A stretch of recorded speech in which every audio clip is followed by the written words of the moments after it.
Today, Tuesday, December 20th, 2022, at approximately 7:33 a.m., Milwaukee police responded to an active shooter on the 3300 block of West Wells.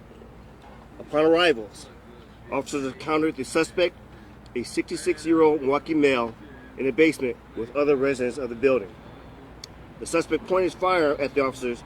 The officers discharged their firearm, subsequently striking the suspect. The suspect sustained a fatal injury and was pronounced deceased on the scene. The officer discharged his firearm as a 38-year-old male with over 19 years of service, and he will be placed on administrative duty as is routine in officer-involved incidents. The second officer, a 40-year-old male with over 13 years of service, did not discharge his firearm. Pursuant to Milwaukee Police Department standard operating procedure, a critical incident that involves death or great bodily harm of a person will be investigated by an outside independent law enforcement agency. This incident is being investigated by the Milwaukee Area Investigative Team with the Oak Creek Police Department as a lead agent. This is a fluid and ongoing investigation. A community briefing discussing this incident will be released in the near future. The Milwaukee Police Department is thankful that there are no injuries of our officers at this time. Chief, any idea what precipitated the shooting inside Bet's place? Was this suspect, the 66-year-old man, holding someone hostage? So at this time, we are concerned in regards to the close proximity of these individuals inside the building.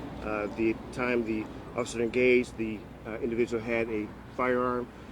This is still an ongoing investigation, though. We're still talking to the witnesses. We're still talking to the victims, and we are aware that this was a very fluid situation.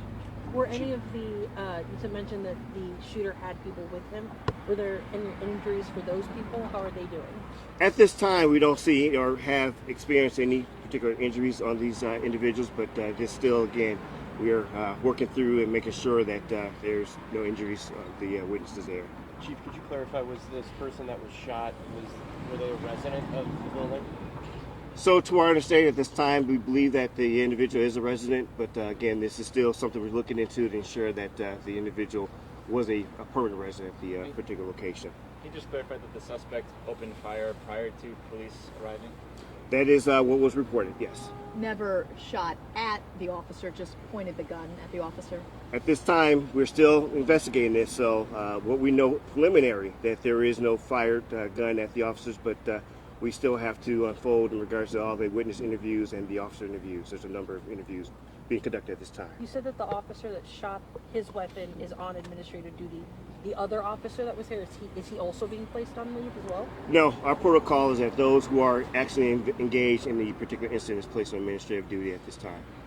You said it was a 66-year-old male. Was this an apartment building? What exactly building was this? So I'm not too familiar with the services in this building. I do know that there is a residential portion of it. There's other particular services provided in this particular building that I'm not all aware, but we will be getting that information out in a later time. Can you talk about your officer's actions in this situation?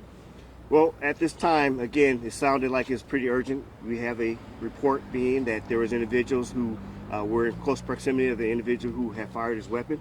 So I will say that this is, again, an active shooter situation, that the officers responded in a quick and effective manner in regards to being there to engage in real time.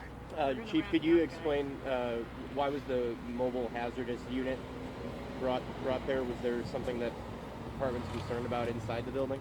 So part of the investigation, being that this individual was believed to have a residence in the particular location, we want to ensure that there was a clear situation of any particular explosive devices. So there was more of a protocol of ensuring the safety of all the occupants and the responding officers. And was there anything found? Or? Again, this is still an ongoing investigation, so we don't have any updates right now, but I know that they're still actively searching and looking into the building right now. For those that live in that building, are they being sheltered somewhere else? What are they being taken care of? I know that we have removed everyone out of the building as this is an investigation, but where they've been placed at this time, I'm not currently aware, but I'm pretty sure we'll be able to give you that information at a later time. Was that MCT? Have a good one, everyone.